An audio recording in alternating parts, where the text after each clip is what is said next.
people are looking even more so now because of the pandemic, because of the craziness of the last year, for experienced help online, period. And if you see in the back end of the sentence, I didn't highlight it, but they're seeing cost per clicks fall and relieve pressure from normally competitive industries. That's ours. Ours is a very normally pretty competitive industry in most cities.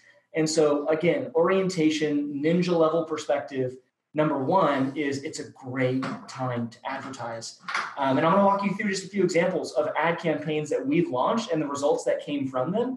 And so this campaign is targeting kind of two different prospects, which we've talked about before. Hey, when you do advertising, don't just have one catch-all ad for your different services or different prospects. Really segment, have different ads, and you'll see some of our ads here momentarily, what they actually look like.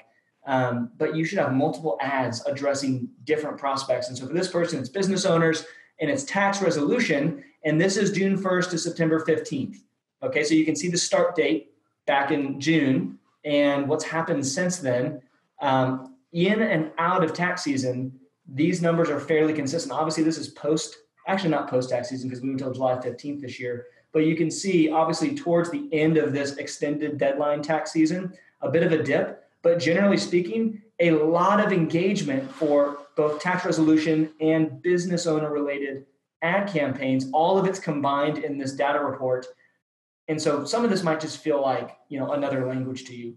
Generally speaking, if you're above a 1% click-through rate, which in this case, we're at a 2.91% click-through rate, that's pretty killer. That's amazing. The overall average cost per click of $3.17, 522 clicks. A part of me giving you this data is we get the question all the time, like expectations. If I do advertising, what should I expect? This is like really clear data of what happens for a client that did advertise with us. And here's maybe some of the ninja level information on advertising is, of course, there is so much low-hanging fruit in the ad world around SBA loans and PPP loans and stimulus bill. And are all of those clients exactly aligned? No.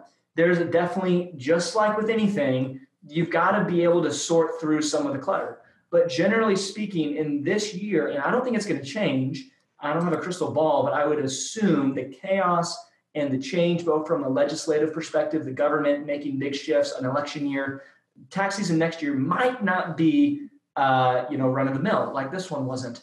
Generally speaking, this whole new area of SBA, PPP, any of that has been crushing it for our ad campaigns, which is what you're looking at here. You're looking at various different campaigns and keywords that we've targeted. So and what's come from let me just pipe in and say that this necessitates that you've got content oriented to these keywords and that you're driving prospects to content that actually lines up with what they're looking for. Yes.